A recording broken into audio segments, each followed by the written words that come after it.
go, you lad. Hey, so welcome to all the viewers of Environmental Coffee House over in the USA. I'm really excited today to be here in Blackpool with one of the protectors here. His name is Darren. And Darren, tell us a little bit about this area and where you grew up.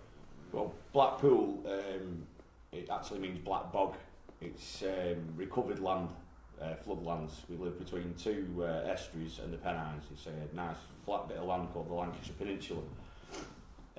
Very fertile, lovely farming area, beautiful place to be brought up. Enjoyed all my childhood playing in the fields where the fracking pad is at the moment. Actually, I live 3/4 of a mile down the road from there. Always been small farming villages really until the last 10 years. Funding was cut round here for everything. We were supposed to be part of the Northern Powerhouse a lot earlier, electrified rail lines, stuff like that, but that was all knocked on the head. Businesses went from the area to the places that were connected better. And then fracking was offered around here as a way of employing the local people. So for people that don't know, can you explain just very basically what fracking is? Fracking is an unconventional way of removing gas or oil from the substrata, not like conventional oil drilling where they do it from rigs at sea. This is drilling down to 2 kilometres, roughly around that area, 3 kilometres, and then they drill out laterally to inject high pressure fluids to fracture what they call a shale layer, which is shale stone laid down. They fracture it apart with explosives and then high pressure liquid to release the gas so it can flow back out. We are sat on the Bowling shale area, which is, as far as I know, the biggest shale layer on the planet they've discovered at the minute. In America, where they fracked, the shale was a lot looser, a lot less compact, so there was more gas, more spaces, more gas.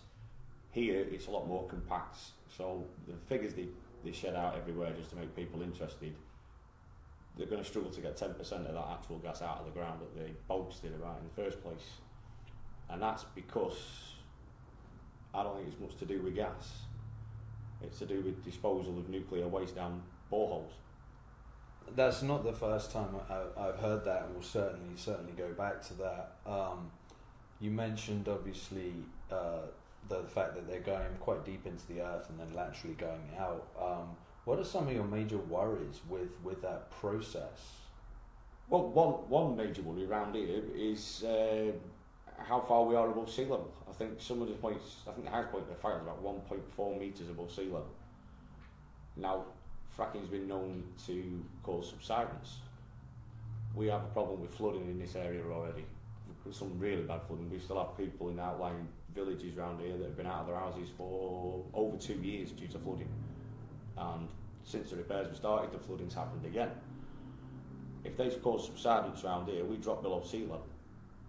Now, it's quite nice to have a seafront property, but that's if you've chose to have a seafront property, not if you woke up one morning and the sea's appeared on your doorstep.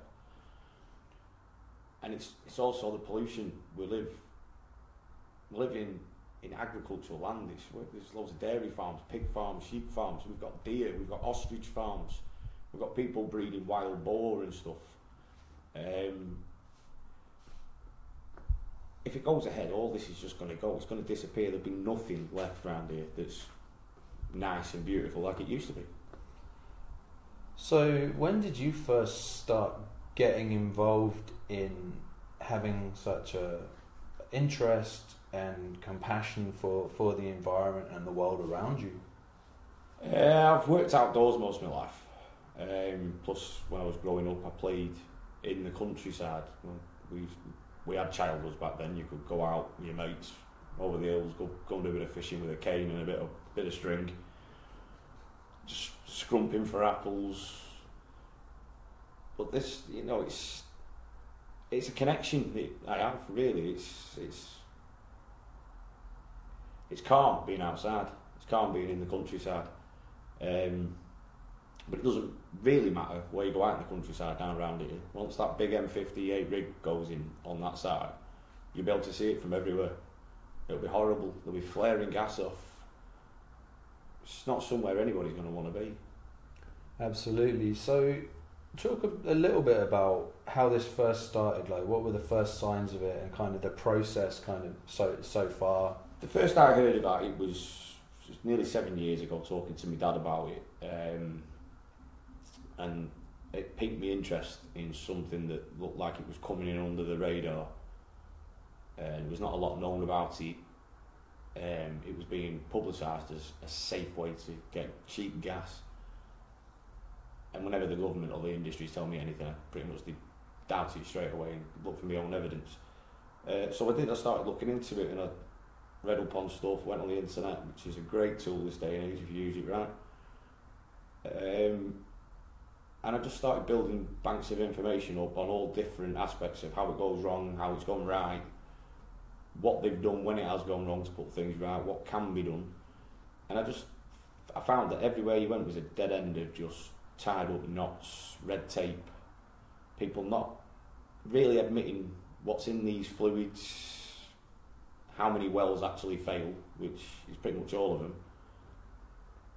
So I followed it for years, and then I finally decided that when I knew it was coming to my doorstep, that was it. I'm not having this anymore, and made promises to your kids that you'd look after them and be there for them. So I want to leave a legacy of clean, green lands and fresh air, fresh water.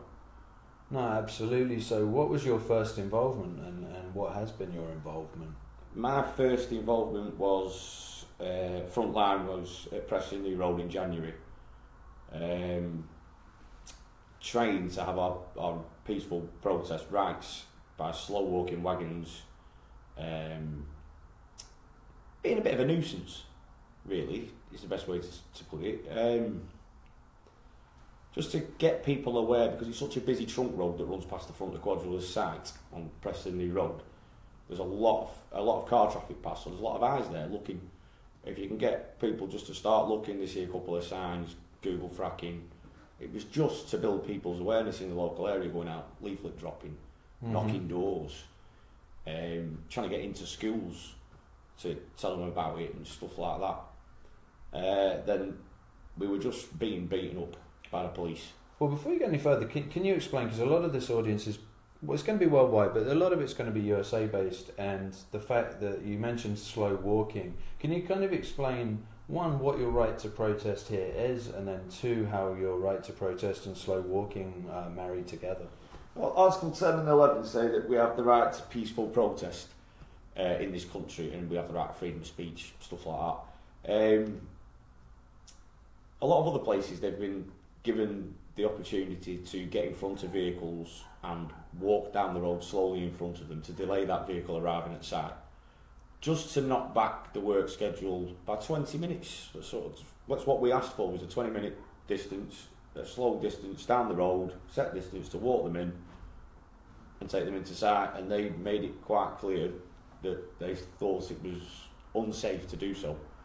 But we have proved on many of occasions that we can slow walk a vehicle down that road with traffic flowing in both directions quite safely, quite happily. Nobody gets hurt, everyone gets a peaceful protest. There's no argy-barging, punching and shoving from the police. But they were told, no, that's it, take away their rights to protest and see what reaction we get. Okay. The reaction they got from me was I got on top of the truck because I couldn't walk in front of it. Okay, now, if you, with regards to the slow walking, what's the purpose behind that? I mean, you mentioned being a nuisance, and people are going to associate that with just, well, all right, great, you're being a nuisance, but what are you actually really doing? What's the idea behind that? Well, the slow walk, these vehicles they're liveried up. They're written up in the company's names. Some of these are family companies. Mm-hmm. People going past seeing this truck being slow walked into a gas drilling site might just look at that company's logo on there, go home, Google the company, Google fracking, off their own backs, might just write a letter to them saying you're a family company that say you'll look after the local environment for the local people, yet you're supplying an industry that's been proven to be dangerous. And that's the idea behind it, get people to see what's happening. It's not being a nuisance, it's to slow things down, because otherwise these trucks are going to come down there at 40 miles an hour, slow down, indicate in, nobody sees what's going on. We can slow them down for a quarter of a mile down the road. A couple of hundred cars could go past on the right day and see what we're doing. It gets the message across. And it also lets people have that feeling of, I'm doing something about this, instead of being forced to stand the opposite side of the road and stand quietly and nicely and do as we're told. Right, and with regards to, you mentioned the companies, rental companies and their contracted people. So what effect does that have on the costs for the project as a whole? For the project as a whole, it can snowball for them. At the time when we first started, it was a company called AE Yates, which were doing the construction of the pad, the base of the pad, putting in membranes, gravel, building it all up, making sure it was sturdy enough to support rigs. They'll have been on a contract, set time contract. You come in this day, you leave that day, we bring a rig in and put it where you've done your work. You slow them down a day, they've got to find that money, extra manpower. You stop a supplier going in, they've got to find another supplier that could slow them down for days, a week.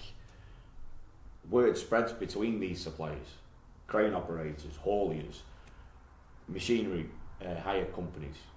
They don't want the stuff associated with something like that that's getting press. So that's the kind of things that we try to do to get everybody to see, and also to get some of the companies to understand that in the long run maybe it's not cost effective to be supplying this company, because they'll have trucks held up in blockades, lock-ons, truck serves. And some of these companies that are doing it have environmental statements that say they won't do anything to harm the local environment, and they're being lied to get the jobs done. They're being hired as a third party and not being told where it is they're actually delivering to. So sometimes we're making these companies aware of what's happening. Now, I have heard that companies are actually being told things like they're delivering to Blackpool Football Club. Yeah, we've had a number of things like that. Blackpool AFC Filed Football Club, which was actually built on funds from Quadrilla. So no wonder they lie using them as a bit of a cover story.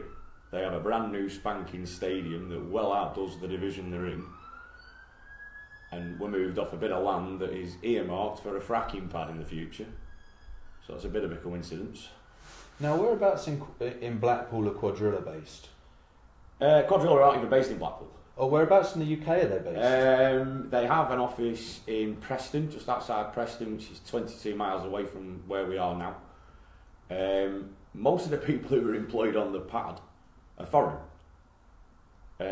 You've got Francis Egan, he's Irish. You've got a lot of the people who are actually doing the drilling, they're from America. The only local people they're employing are people from a local security company, Northern Security. And to be honest with you, they're employing the dregs of humanity in the waste and strays for a basic wage. So all they're doing is giving money to people who are going out and spending it on booze and whatever else, and not putting anything back into the economy. Now, you mentioned Francis Egan, who you said's Irish. Don't Ireland have a moratorium on fracking? Haven't they banned fracking? They have indeed, yeah.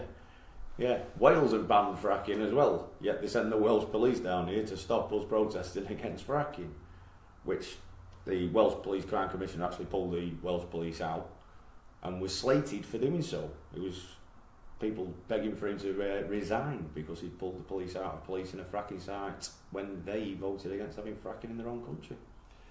Yeah, no, that's really interesting. For people in America that maybe not understand the geography, you've got England, Scotland and Wales are all separate countries, and also Northern Ireland and Ireland, 4 of those being part of the United Kingdom. So even though we're on a small island that's all connected, those police forces are separate country. So it's interesting because I did see that happen with the Welsh side of things.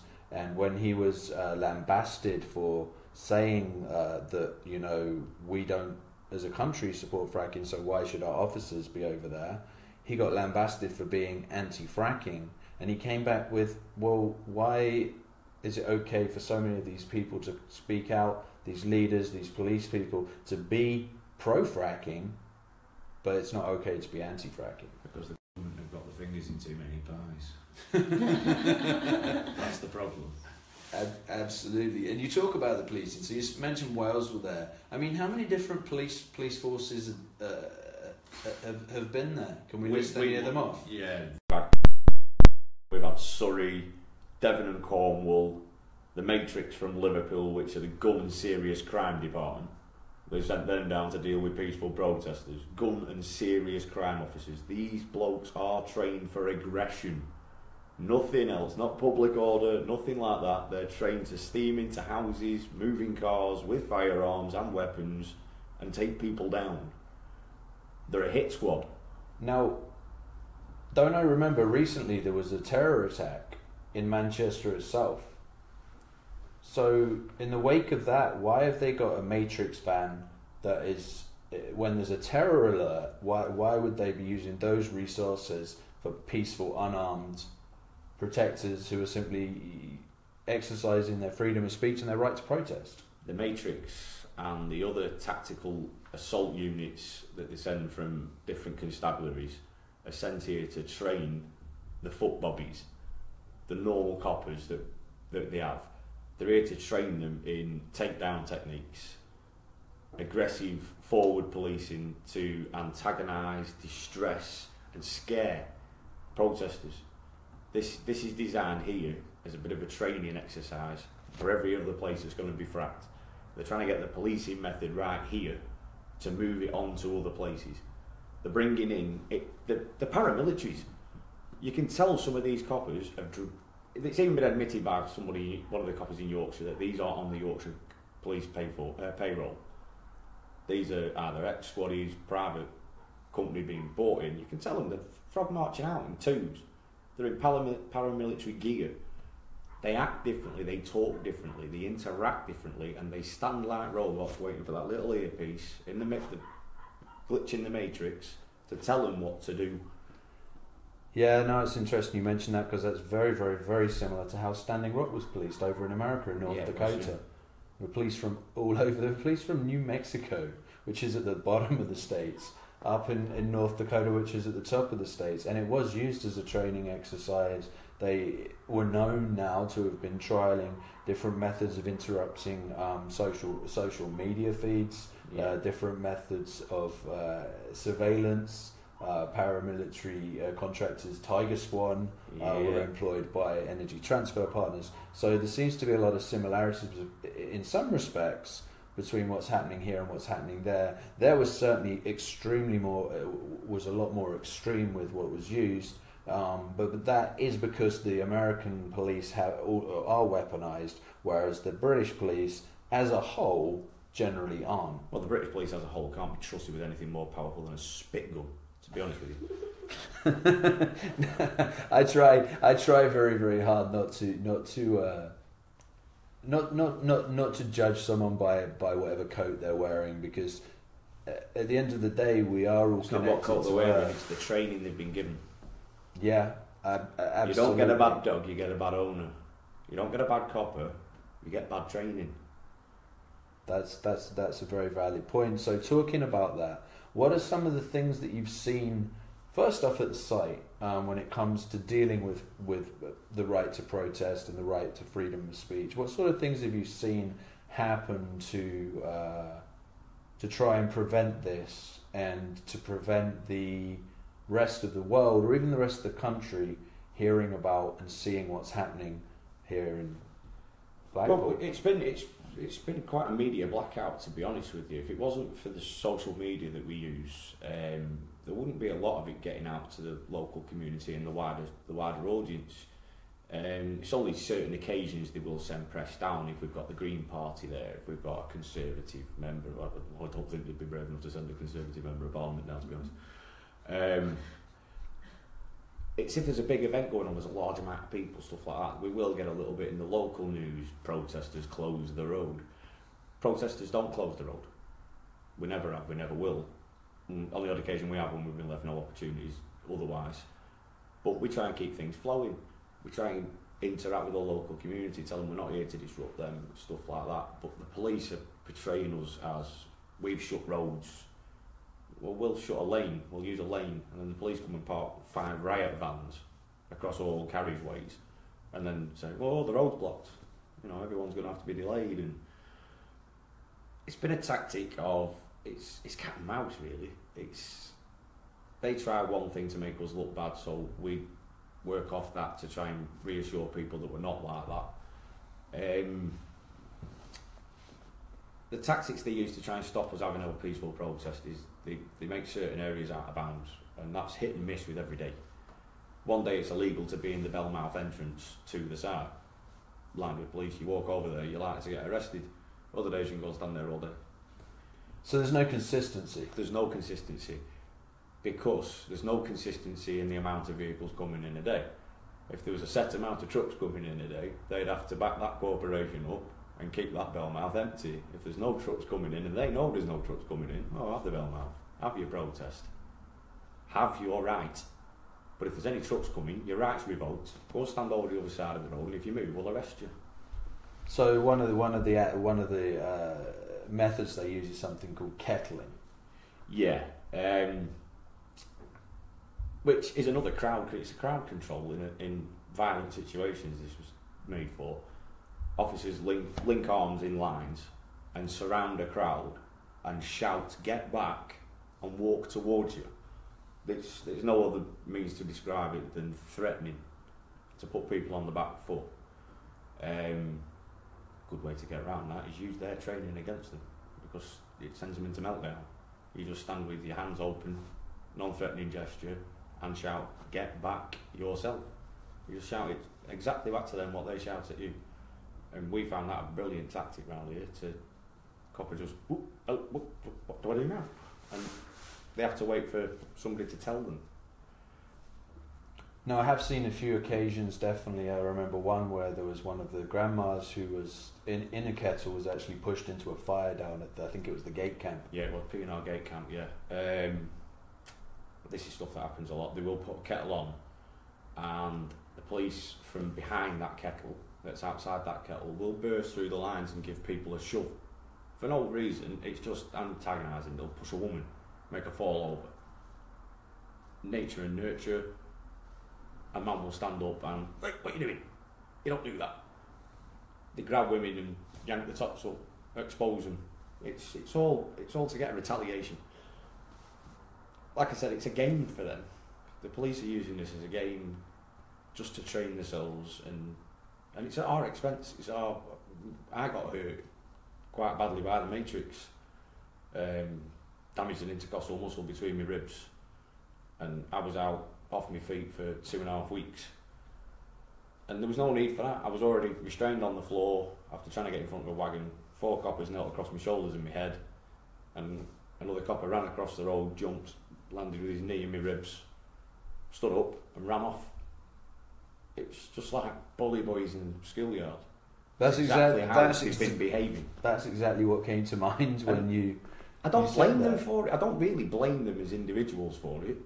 The sense of this site, oh, you might have to deal with all these rowdy people today, you know, there might be a lot of people who are, and then they're crammed in a van. 7 or 9 of them. Slam the door shut, engine running, hot days, parked up in there, bouncing off each other, winding each other up, watching what's going out through the window. As soon as the door opens, they're out like a jack-in-the-box. All coiled springs, like that, all anger.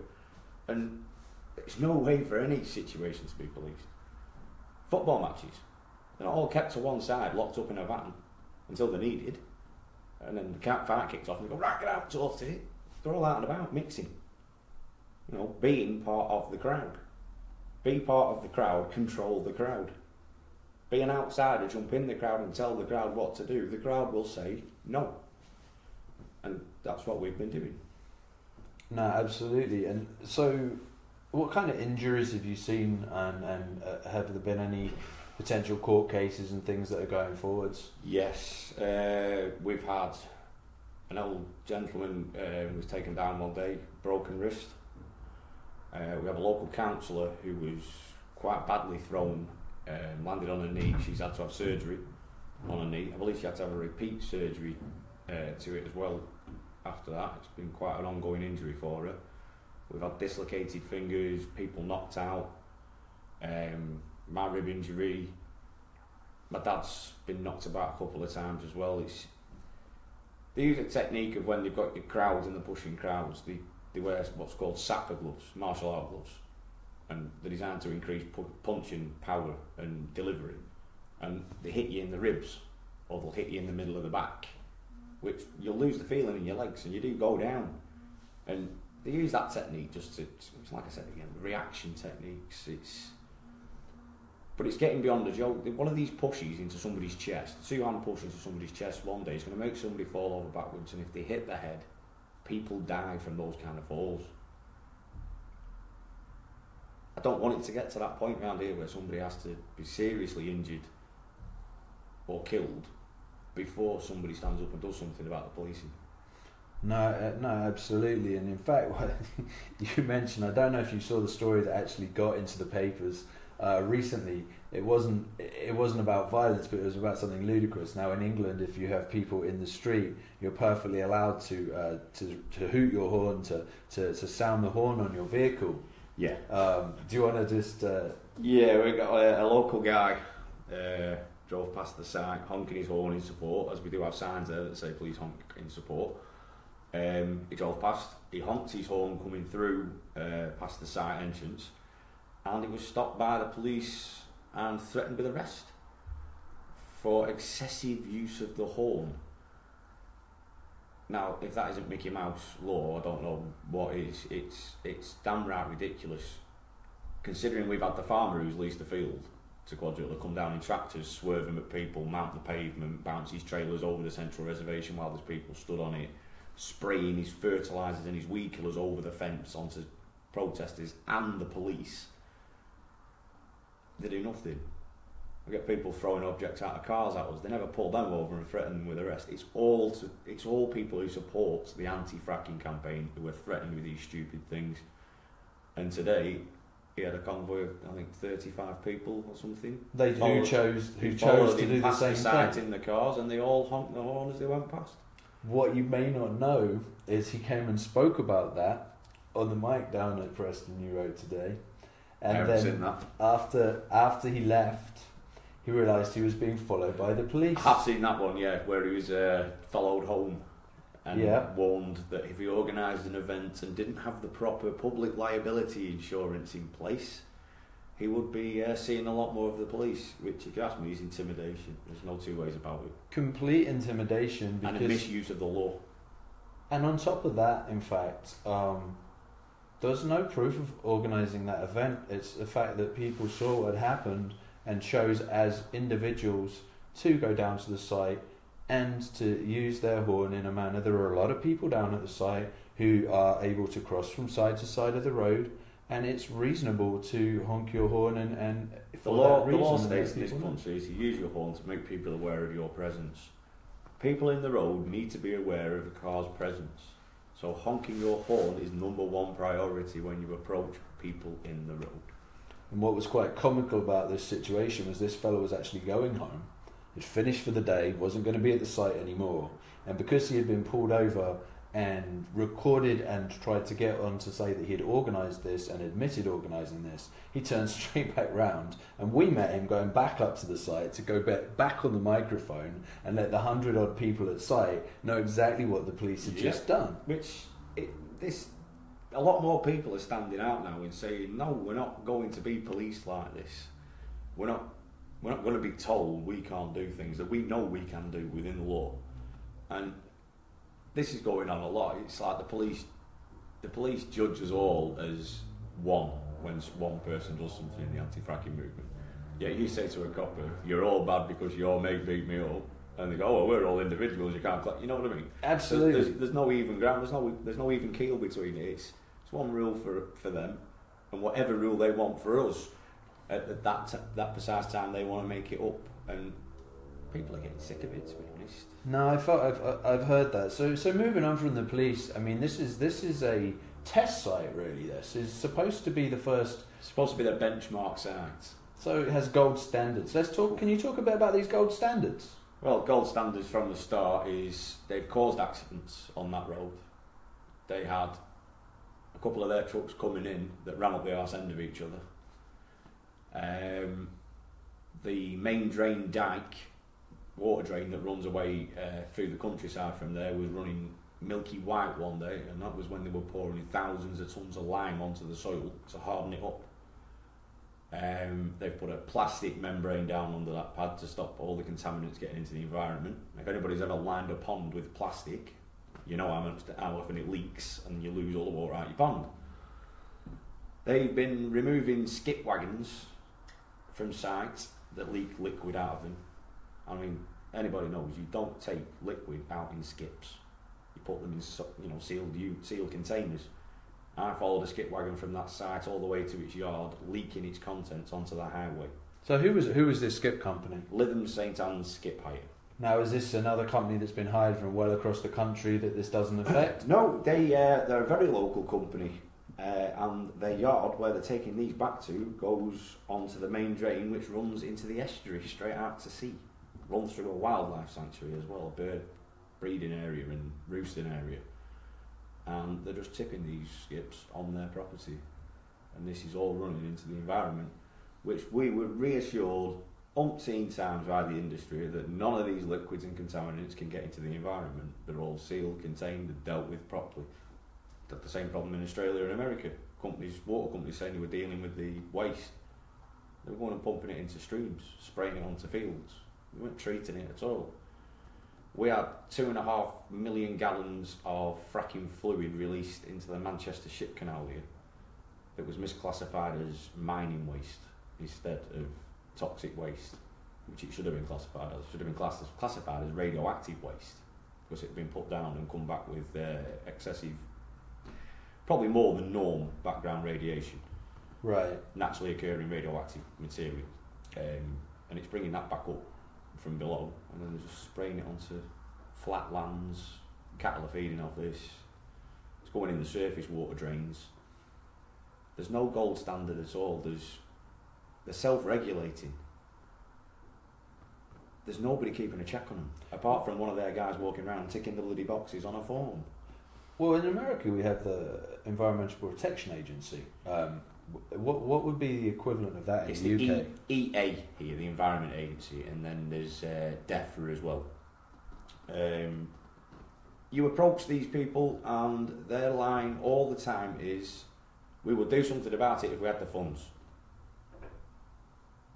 They've no money and no staff to come and enforce the laws that are put on these companies to do with waste products, contamination. So they set guidelines, you phone up, you tell there's been breach of these guidelines, and they go, well, what do you want us to do? We haven't got any staff, we haven't got any money. Because these companies have got the money, the big companies, and backhanders are given out left, right and centre, and everyone turns a blind eye. Yeah, that's really sad. So, I mean, it's kind of to start to wrap this up a little bit. I mean, looking at this from we're looking at it on a really micro perspective right now, but looking at it on a holistic perspective, the fact that in this day and age that we're looking for another type of fossil fuel, what are some of the dangers that you see with that, and maybe how that links into the myth of climate change? I like the way you say the myth of climate change. There's no need for fossil fuels. Absolutely no need. Anybody who's got an ounce of common sense knows that we don't need them. If you look at the statistics from other countries, Germany's one to hold in high regard, and in 2016 they went into negative equity with electric. So they paid people to have electricity in 2016 in Germany from renewable sources, wave, wind and solar. We've in this country recently broken our set targets for renewable energy production. Ironically, where Preston New Road is, diagonally across the road and across one field is a giant solar farm, which from start to finish of construction took 6 months and had a row of cones out in the road for 2 days while they built the entrance. So 6 months time, green energy being produced. Diagonally across the road they put in a bloody great ugly fracking rig, well, a drilling rig. People need to take a look at the aerial photo of that and just see that conflict of interest that's there. We're all told to recycle our rubbish. We're told to look after the environment. We're told not to drive polluting cars. Yet the government can tell us that we're going to have fracking on our doorstep when everywhere else it's been has been proven to be catastrophic to the local environment, and absolutely catastrophic. And then we have to buy our drinking water from Nestle, needless to say, who have bought up Buxton spring waters in this country. They're buying everything up. Them and Coca-Cola are going to drain this planet of water, and we're told that fracking is going to be safe, yet that'll use millions of gallons of water that we can't afford to be being used. We get 4 days of hot weather around here. We're not allowed to use our hose pipes. We get told to have a shower. We get told to put a brick in the back of your toilet so it lifts the water level and you use less water when you flush. With 4 days of nice weather, yet they can have 5.5 million gallons per well. Now, you mentioning that, in fact, I seem to remember there was an incident where this area had an issue with the mains water. For the last month and a half, no longer, for the last 2.5 months, there's been major issues around here. But similar to Flint, Michigan, wasn't there a point when people had bottled water? Yeah, there was tankers out on the roads pumping water into the water system so that people could have the taps on. We went, I think it was 17 hours with no water at all. Then bad water when it comes back, low pressure, full of grit, full of dirt, and also you run your cold water now and you stand over the sink, it can make your eyes water because of the amount of chlorine they've put in the water. And their advice on the website is to fill jugs with water and leave them to stand for 15 minutes for the bleach to evaporate out. Well, that's nice, isn't it? But at the same time, didn't I see gallons upon tens of thousands of gallons being taken up onto the Quadrilla site? Yeah. While the local community were without... Completely fine. Everybody who lives around there, including the elderly people who live Preston New Road in caravan parks, you know, sheltered caravan parks and stuff like that, they were all on bottled water for days. Yeah, Quadrilla have got a drill running down the road and United Utilities are pumping water to them left, right and centre. Yeah, we're having to struggle. There's been nothing but problems with the water since Quadrilla had their frac pad connected to the water system. So what can people do? Because I want to end this on a positive note and want to talk a little bit about obviously the future generations, because as you said, as a father, you're doing this, you're standing up for your kids and for their kids so that they can have a world where they can go and fish in the river with a stick and not get poisoned, or they can breathe the air and not have to wear a gas mask. All I want to happen is for people to get off their own backsides and find out themselves, because you can tell somebody till you're blue in the face about something until they see it and read it themselves this day and age. They don't believe you.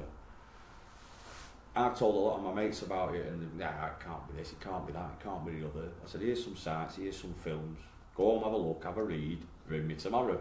They ring me, they went, bloody hell mate, how do we stop this? That's all you can do for people, give them the direction to look. If somebody's made their own mind up and they've gone forward with a fight, they're more involved in that, they've got more belief, they've got more engaged in it themselves, so the fight will be from the right place. Some people you'll tell them about it and they'll go off with their head, you know, just anger. But if you can get somebody's heart involved in a fight, and their soul, and the love for other people around them, you're building something that's got more strength than anything anybody can put in front of it. And it will win. And that's all I'm out to do at the minute. It's just get people to hear about it, learn about it, make their own mind up and do what they need to do. Now, to my understanding, the specific site at Preston New Road, if they have 100 people there, then that site gets closed down. Yeah, we've pretty much got it down now. If we can get 90 to 100 people around the footpath, Bellmouth, they can't police that. They don't know what to do with it. So they turn trucks away, or they hold trucks at certain areas and hope we drift away. And if we drift away at a certain point of the day, in come a load of trucks. Against the traffic management regulations, because they're not supposed to bring anything in convoy.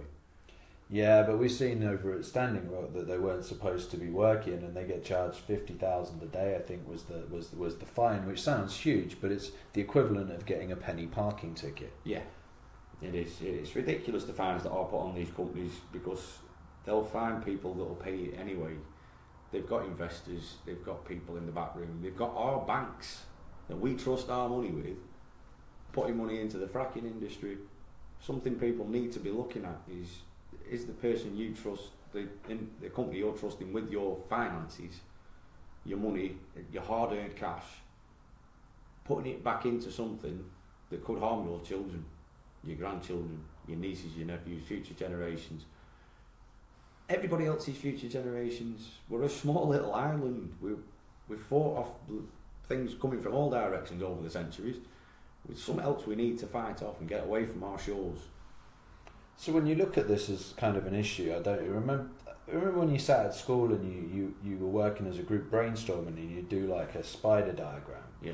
If you put fracking in the middle, I think kind of what you're saying is you're not just looking at fracking, but you're looking at all these different inputs that come in and looking at ways to shut those down. Yeah. You mentioned the defunding. I mean, there's a huge defund Apple campaign that's been over in the States, massively successful. Seattle, the city of Seattle council, I believe it was, pulled out of their money out of Wells Fargo. There's the various other people that have pulled money out. Investors in Norway that were invested in the pipelines have pulled out. So it does, when you start to affect investors where it hurts the most, which is in their pocket, they stop investing in these things. This is it. If we can stop that supply chain of endless cash, because this industry is sucking up all the water and all the money to get nowhere, really. A lot of these companies haven't got anywhere with all this gas. You look at Australia, they shipped it all out. They sold it all before it was out of the ground. It was gone. And now they're having to buy it in. So how is it benefiting the local area, the local communities? They say it's going to bring the price of gas down around. It's not going to bring the price of gas down, because we ain't going to see any benefits from the gas. They get 10% out of what they promised anyway. That'll all go abroad, in a pipeline somewhere. And then we'll be buying gas off somebody else at highly inflated prices. That's how the corrupt system works. It keeps the people who can't afford not affording. Keeps the people who can afford and have it making all the money. It's a vicious circle that's to keep us down and stop us being able to fight the governments. And when you say, let's clarify when you say fight, because when people say fight, they think of fists and they think of violence. But we all know, or we're all learning that you never meet. If you meet violence with violence, you never get peace. No, you don't. You get more violence. Right. When I say fight, what I mean really is to stand up against. It's to not be these people who've been poisoned by the telly in the corner of your room, believing everything that falls out of it. It's just having a conscience, waking up people's consciences, because we all enjoyed countryside holidays as kids, seeing nice things. It's all going. It's just disappearing. It's been pulled out from under us like a rug from under your feet. But because people have been blinkered by society's structure, we're not together in big groups of people anymore. We're separated into small housing estates like I live on now. I live in a small housing estate. But the kids round here are expected to hate the housing estate down the road because it's a different housing estate. You hate the different classes in society, the working class, the middle class, the upper class. They're not supposed to get on with each other. It's segregation. We need to all wake up, stand up and go, right, we're all the same. You go to the toilet, it all smells the bloody same. Get out there, stand together and just say, listen, no, stop pushing things on us. Stop taking things from us we need. Stop forcing us to pay for things we don't want and we don't need. Which is pretty much everything we're buying these days is all to do with the oil industry and the petroleum industries. All the waste products from it, it's the clothes we wear, the couch we sit on, the plastics that your food's in. It's all made from the waste products of petroleum. No wonder the governments don't want us cutting back on these carbon fuels. Absolutely. Now, there's the argument that comes out all the time, and it'll be coming out right now when people watch this, is you're using a mobile phone, you're wearing something made out of it, and, you know, why don't you, like, you're hypocritical And I think one of the things that I say to that is that there has to be a transition, and it's a transition from A to B. It's from fossil fuels into renewables, and we can't overnight make that transition. Not with how deeply entrenched we've become with it. Through no fault of our own, I don't believe. You're priced out of the market, most people, for your hardwood tables, your really expensive wool floor carpets, right, proper leather settees. That's all really expensive. Yet the stuff we can afford is tied into those right oil companies and gas companies, and you're forced to buy it. It's not something I choose to do. I'd love to walk around wearing everything made by hemp. My carpet's made of hemp, my packagings and my food made by hemp. Quite happily would do that, and most people would, because most people wouldn't notice the bloody difference. No, I completely agree with you. Before we go off on another angle, because we were about to go off on kind of the health thing with the food, because the food's the same. The food that's cheap is the food that's full of the chemicals that are bad for you. So neurotoxins. It's his sweetener. The sweetener in foods is a neurotoxin. It destroys brain matter. It's how it ended up in food. It beggars belief. It really does. But I mean, it's not a conspiracy theory, but what I would say is that it's an attempt to try and make people feel like they are powerless, because in fact they are completely powerful. Yeah. But they've never been taught that they're powerful. They've been taught that there's no way to make a change and there's no way to use their power, because the powers that be control society. Yeah. It's a struggle. It really is. It's been a struggle for me recently, mentally, emotionally, physically, trying to be more economically friendly, more accepting of what surrounds you and living with that and using it, instead of buying things to use and buying a new something because something's broke. It's back to how we used to be. If we didn't have it, we built it. If it broke, we fixed it. If we couldn't fix it, pretty much sure your uncle or your granddad could, and he'd teach you. We skill shared. We worked. It worked. Society kind of worked. You're almost talking about a tribal society. Well, that's how we should live. We're forced to live in bloody square boxes, watching a square telly, eating square meals, nothing square in nature. Alright, so just to wrap this up with you, Darren, if you had a message for any kids that are out there, or any parents that maybe watch this with their kids or have the opportunity, what would you encourage them to do with the children? Because they're the people that are going to be taking this chalice and carrying it forward. I believe with children, you give them as much information as you can in a fun way, and you let them decide what they're going to do with that information. All kids are free spirits. Let them be that. Give them information, let them work it out for themselves, and let them go in their own direction. Unless we're all left to live as we want, to expand as we want as people, instead of being restricted, we're never going to get anywhere in society. We're always going to be confined, scared to speak out, scared to say no.